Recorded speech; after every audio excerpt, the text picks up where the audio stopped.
كريم زيتو تروح لمصطفى بيلعبها طويله للخطيب بيحط الجول يا ولد. الجول للخطيب. المره اللي فاتت دي الخطيب. يلا يا عم طويله اوفسايد. ماشي يا مصطفى عبده مش اوفسايد. ماشي بيلعبها بالعرض على طول. الجول الثاني بيلعبها للخطيب حلوه من ورا الجول وماشي الخطيب هو واحد بفوت النفس. يلا برجلك الشمال وشاف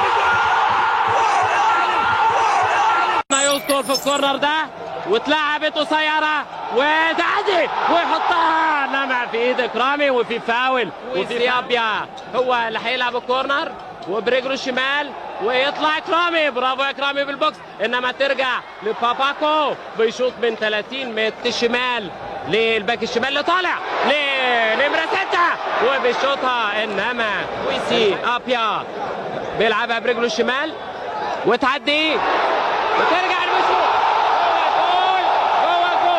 جوه جول الاول لنادي كوتوكو مصر. واتلعبت الكوره لجون بانامان لهارون يوسف انما دخل مصطفى يونس وهجوم من نادي كوتوكو. ستنفادو ل10 كوفي بادو لبانامان 7 وبيلعبها جوه المنطقه انما اكرامي وقالشه منه وعامله كيرف عشان الكوره العاليه واتلعبت جوه المنطقه وستنفادو اكرامي يلعبها بايده وياخد فاول وهارون ماشي من جوه وعاوز يشوط وتخبط في مرمى وتعمل بند وتطلع كورنر والحيطه ربيع ياسين وبتشاط على الارض انما تقع من ايد اكرامي. برافو يا اكرامي وترد المختل الخطيب وبيشوط انما فوق العرض لطاهر ابو زيد لمختار براس مختار وماشي مختار يا لو ماشي للخطيب والخطيب براس وراس واحدتين وهيجيب جول. يا جول جول جول جول جول جول يا سلام.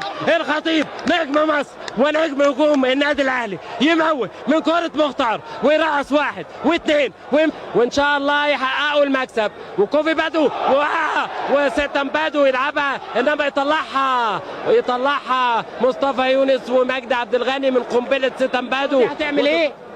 وادي الخطيب بيحطها بره طبعا. اعتقد ان سيداتي انساتي سادتي معلش انا بتكلم في التلفزيون مختار منفرد واتزعت النتيجه 1-1 والكاس موجود وصفر دودو ليعلن انتهاء المباراه الكبرى المباراه الثانيه ويفوز النادي الاهلي ببطوله افريقيا لاول مره بعد ما فاز بها الاسماعيلي سنه 70 بعد ما تعادل النهارده ابطال النادي الاهلي.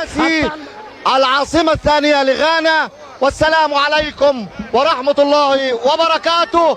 وكأس أفريقيا مع أبطال مصر وأبطال النادي.